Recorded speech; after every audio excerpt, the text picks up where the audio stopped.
बहैसियत कौम पिछले 72 साल से ज़्यादा की जो ट्रांजिशन है इस मुल्क की, आप इस कौम को कहाँ जाता देखते हैं?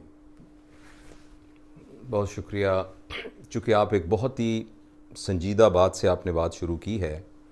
संजीदा बात में ये बहुत ज़रूरी है कि हम सच का दामन ना छोड़ें और एक जो हकीकत है ना उसको बयान करें, क्योंकि जब तक हम डायग्नोज नहीं करेंगे तो फिर उसको ट्रीट नहीं कर सकेंगे।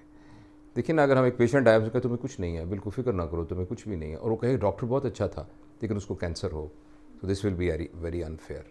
उसको बताना पड़ेगा आपको कैंसर है, लेकिन आपको प्रोफेशनली उसको इस तरह बताना पड़ेगा कि उसको पॉजिटिव तरीके से किया जाए। मैं आपसे ये अर्ज़ करना चाहता हूँ कि कौम की डेफिनीशन जो है ना वो हमने 1947 और उससे पहले चेंज की।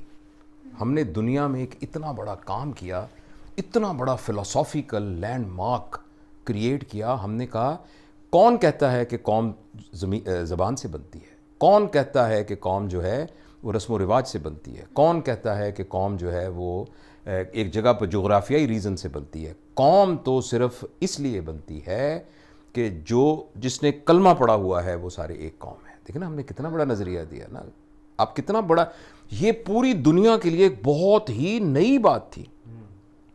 अच्छा, अब जब हमने ये बात दी हमने की, तो अब हमें इसको साबित भी करना था।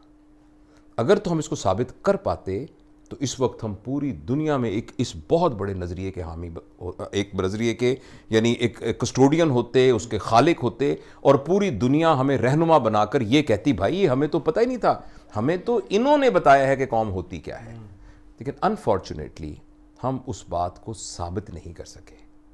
हमारी कौम की डेफिनेशन ये थी कि कौम वो होती है कि जिसने कलमा पढ़ा हुआ है, और जिसने कलमा पढ़ लिया और वो मुसलमान हो गया, वो एक कौम की डोमेन में आ गया। अच्छा, जब हम एक कौम होते हैं उसका मतलब ये है कि हमारे अंदर कुछ कॉमनैलिटीज़ डेवलप हो जाती हैं। अच्छा, वो जो कॉमनैलिटीज़ हैं उनका एक उर्दू में बड़ा ज़बरदस्त लफ्ज़ तर्जुमा, आप हैरान हो गए मैं क्या करने लगा हूँ, उसे आप कहें गूंद, ग्लू। हमारे दरमियान एक ग्लू बन जाती है। लेकिन अगर हम एक कौम हैं तो हमारे दरमियान एक ग्लू बन जाएगी। अच्छा, उस ग्लू की निशानी यह है कि मेरी इज़्ज़त जान माल मुझे जितना अजीज़ है, अगर आप भी मेरे साथ जुड़े हुए हैं उस कौमी रिश्ते में, तो आपकी भी इज़्ज़त जान माल मुझे तकरीबन उतनी ही अजीज़ होनी चाहिए जितनी कि मुझे अपनी अजीज़ है। ये डिमांड है कौम की ना, ये कौम की डिमांड है। अच्छा, अब आप देखिए, एक शर्म से, यानी मैं तो सोचता हूँ तो पानी पानी हो जाता हूँ कि जिस दिन से पाकिस्तान बना है हम शायद एक दिन भी अपनी इस बात को साबित नहीं कर सके। मुझे ये बताइए। अच्छा, what are the loopholes? आप क्या देखते हैं कि अगर आप सजेस्ट करना चाहें इन वन सेंटेंस तो वो क्या होगा कि हमें क्या करना चाहिए? देखिए, मैं पहले डायग्नोस कर लें हम तशख़ीस पूरी कर लें, उसके बाद इन्वेस्टिगेशंस होती हैं, हमारे काम में भी मेडिकल फिर रहता है।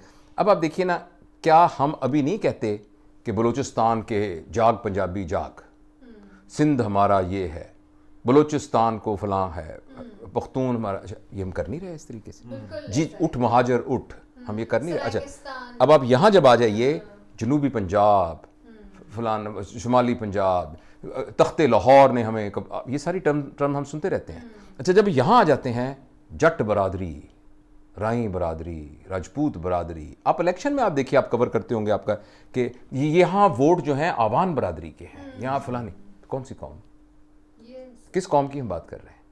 क्या वो जो एक फैक्टर था, चूंकि मैं एक खुदा को मानता हूँ, अल्लाह के नबी को मानता हूँ, और ये हमने हमारा दावा था ना, इसकी बुनियाद पर हम एक कौम बने थे। क्या अभी भी शिया जो हैं वो सुन्नियों के पीछे नमाज पढ़ सकते हैं? सुन्नियों में क्या बरेलवी जो हैं वो अहल हदीसों के पीछे नमाज पढ़ लेंगे? अहल हदीस क्या बरेलवियों को समझते हैं कि वो सही हैं? देखिए ना, हम तो पहले इन्वेस्टिगेट करते हैं मस्जिद किसकी है। तो आप मुझे बताइए ना कि एक तो वो जो इस्लाम का डोमेन था उसके अंदर भी तय नहीं हो सका कि जो हम कौम हैं वो मुसलमान कौन है। देखिए, मैं अपनी और आपकी बात नहीं कर रहा हूँ, हमें मालूम है, हम अल्लाह का शुक्र है आपकी बात नहीं कर रहा हूँ, लेकिन बहुत सारे हमारे बहन भाई ऐसे हैं कि वो मस्जिद एक पीछे नमाज नहीं पढ़ते, और उनके आपने ये बैनर नहीं सुने, काफर काफर फलाना काफर, काफर काफर फलाना काफर। इन हालात के अंदर हम ये कहें कि बताइए कि हमारी कौम अभी तक क्यों नहीं बनी और कौम को हम कहाँ देखते हैं। देखिए, मैं तो ऑप्टिमिस्ट हूँ, मैं तो अपने आखिरी सांस तक इंशाअल्लाह अज़ीज़ मुझे एक आदमी की ज़िंदगी को भी मेरी वजह से कोई तब्दील कर सका, और वो आदमी मैं खुद ही हुआ।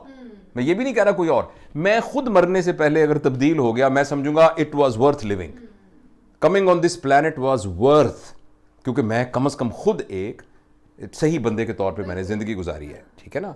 तो अगर मैं फ़र्ज़ करो 2-4 को और भी इसमें इन्वॉल्व कर लूँ, 10-12-20 को और 25-30-40 को और इन्वॉल्व कर लूँ, तो मेरी तो ज़िंदगी की वर्थ पूरी हो जाएगी सारी। लेकिन इस सारी ऑप्टिमिज़म के साथ अगर मुझे आप एक रियलिस्टिक ग्राफ को ओवर प्लॉट करता हुआ देखें तो वी आर नोवेयर। देखें, फ्यूचर तो उसका होता है जिसका प्रेजेंट होता है। तो हम तो लम्हा मौजूद में ही मौजूद नहीं है, हम तो पास्ट में रहते हैं। देखें, ये ज़माना है ना, माजी फिर एक हाल है, फिर अब फ्यूचर तो उसका होगा जो अब ये ऊपर की मंजिल पे सीढ़ियाँ जा रही हैं ना, ऊपर तो वो जाएगा जो इसने सीढ़ी पे पैर रखा हुआ है। जो नीचे जो बाहर गली में खड़ा है वो उसके से क्या पूछेंगे ऊपर जा रहा है कि नहीं आ रहा।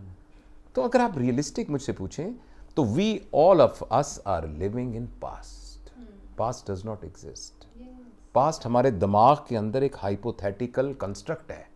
हम सारे पास्ट में रह रहे हैं।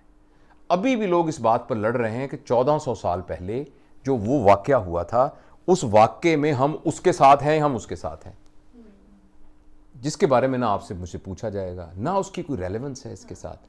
तो इसलिए आपके सवाल का डायरेक्ट जवाब ये है कि हमारा कोई फ्यूचर नहीं है। मतलब मुझे बहुत दुख के साथ ये बात मैं कर रहा हूँ, लेकिन मैं उस डॉक्टर की तरह बात कर रहा हूँ जो आईसीयू में एक पेशेंट पड़ा हुआ है, जिसके वेंट लगे हुए हैं, जिसके यहाँ लगे हुए हैं, तो वो कहते हैं बताएं हमारे मरीज का क्या स्कोप है। तो मैं ये तो नहीं कहता कि मैं उसका इलाज नहीं कर रहा, मैं कहता हूँ मैं हाजिर हूँ, मैं इसकी आखिरी सांस तक लड़ रहा हूँ, लेकिन मरीज आपका बहुत सीरियस है।